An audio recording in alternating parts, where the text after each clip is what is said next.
Mumbai पुण्यामधल्या top 9 बातम्या पाहूयात। दिवाळीच्या पहिल्याच दिवशी मुंबईमध्ये हवेचा दर्जा खालावला। शहरातील हवा प्रदूषणाची पातळी सोमवारी फटाक्यांमुळे वाढली। भायखळा, माझगाव, नेवीनगर, कुलाबा, वरळीमधील हवा वाईट श्रेणीमध्ये नोंदवली गेली आहे। भायखळ्यामधल्या वीरमाता जिजाबाई भोसले उद्यानामधील अनेक नवीन गोष्टी वापराविना पडून डायनासोर इलेक्ट्रिक बस धुळकात पडल्याचं चित्र। नवीन वस्तूंसाठीचा 55 ते 60 लाख रुपयांचा खर्च पाण्यात।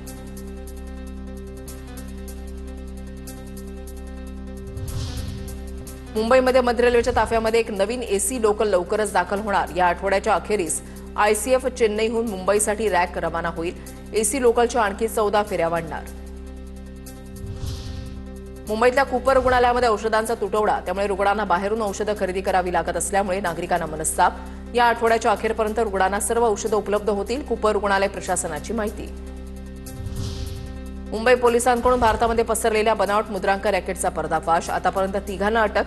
हे रॅकेट दिल्ली आणि बिहारमधून कार्यरत होतं। या रॅकेटनं वास्तविक किमतीपेक्षा निम्म्या किमतीमध्ये बनावट मुद्रांक विकल्याची माहिती। आतापर्यंत 8 कोटींपेक्षा जास्त किमतीचे व्यवहार नोंदवले। अधिक तपास सुरू।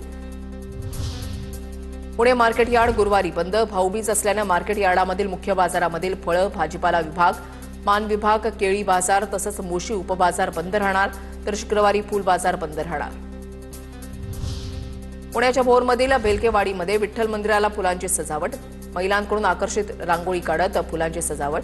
दीपावलीच्या निमित्तानं मंदिरात 110 वर्षांपासून काकड आरतीची अखंडित परंपरा आजही कायम। मुंबईमध्ये विनापरवानगी फटाक्यांचा व्यवसाय करणारे पोलिसांच्या रडारवर। अग्निसुरक्षेची कोणतीही काळजी न घेता फटाक्यांची विक्री करणाऱ्यांवर पोलिसांची धडक कारवाई।